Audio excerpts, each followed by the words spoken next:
Good day, I'm Lorraine Mendez and this is your JIS News for Tuesday, October 22. 215 individuals were formally recognized for their contributions to national development yesterday during the annual ceremony of investiture and presentation of national honors and awards. The National Heroes Day function was once again held on the lawns of King's House.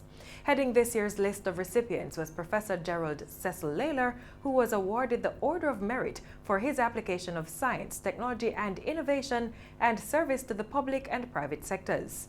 In his absence, Professor Layler's award was collected by his son.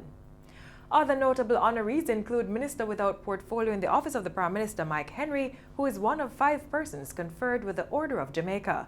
The others are renowned reggae singer Dr. Alfarita Constantia Rita Marley, former Minister and Member of Parliament for St. Catherine Northwest Robert Pickersgill, Dr. Julius Winston Garvey, son of national hero the Right Excellent Marcus Mosiah Garvey, and Jamaica Broilers Group Chairman Robert Levy. Comedian and actor Glenn Titus Campbell was met with deafening applause as he was announced to receive the Order of Distinction in the rank of officer. He was among 40 persons being awarded in this group and one of several recognized with various awards for their contribution to the entertainment field. They include international recording artist Sean Paul Henriquez and the late reggae singer Jacob Miller, who were both among 41 persons to receive the Order of Distinction in the rank of Commander. 2 Jamaicans, Tamar Delise Blake and Susan Foster, who risked their lives to save others, were awarded the Badge of Honor for gallantry. While 2 members of the Jamaica Defence Force, the late Lance Corporal Ricardo Bennett and Lance Corporal Ferdinand Trench, were awarded the Medal of Honor for gallantry. 23 persons were awarded with the Badge of Honor for meritorious service, while 30 received the Badge of Honor for long and faithful service. In the category of Medal of Honor for meritorious service, 71 persons from the Jamaica Defence Force, Jamaica Constabulary Force, Department of Correctional Services and Jamaica Fire Brigade were awarded. This Heroes Weekend also witnessed the country paying tribute to one of its sports icons with the unveiling of Veronica Campbell Brown's statue in the Independence Park complex. During Saturday's ceremony, Prime Minister Andrew Holness said the statue of the Olympian should serve as inspiration for Jamaicans to advance prosperity on the island. VCB dreamt of glory, and she attained it. Dreams are achievable. Yet, even if they sometimes appear to be somewhat elusive, dare to dream anyway. Populate your thoughts with positive images of triumph, and even if you fall, pick yourself up and keep on running.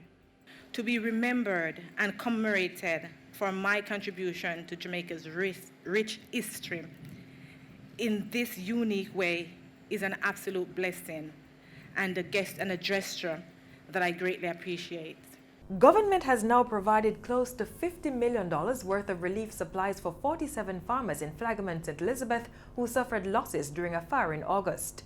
The fire affected more than 200 acres of farmland and resulted in losses estimated at $45 million. Government support includes supplies valued at over $14.3 million.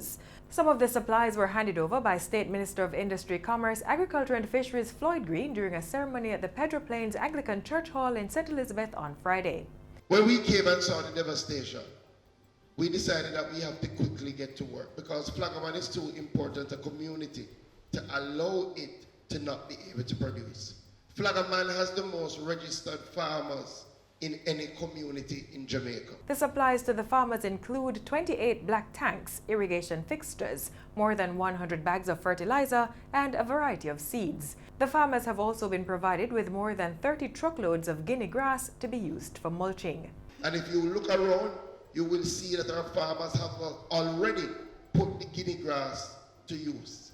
Our farmers here in Flagaman, despite the drought conditions, despite not having water, have perfected the art of using mulching to ensure that the crops grow.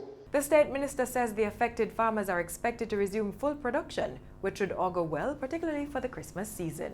National Security Minister Dr. Horace Chang says amendments to the Proceeds of Crime Act will enhance the country's investigative efficiency while complying with international laws on anti-money laundering and terrorist financing.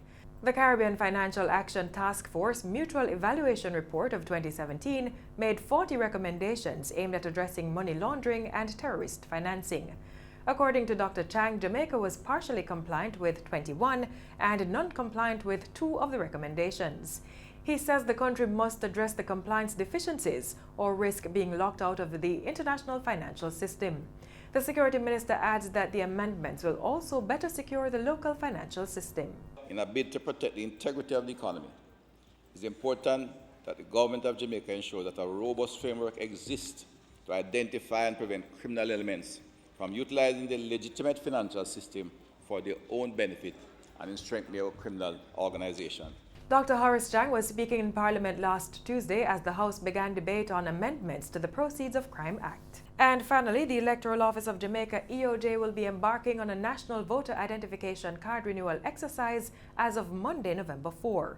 While this is being done, the life of the current ID cards will be extended until December 2020 to allow for a smooth transitional process from the old card to the new one. We are encouraging all entities, be it banks, financial institutions, government entities, and private business to continue to accept the voter ID cards, while the new cards are phased in over the next year.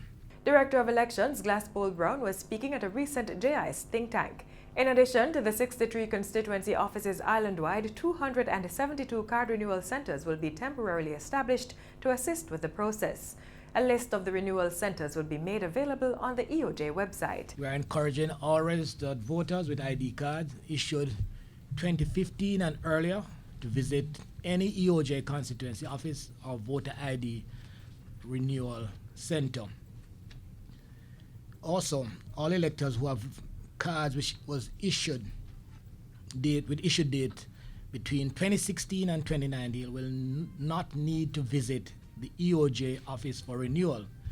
These new cards, their new card that is, will be printed, and these electors will be notified when they are ready. And that's it for JIS News today. I'm Lorraine Mendez. Thanks for watching.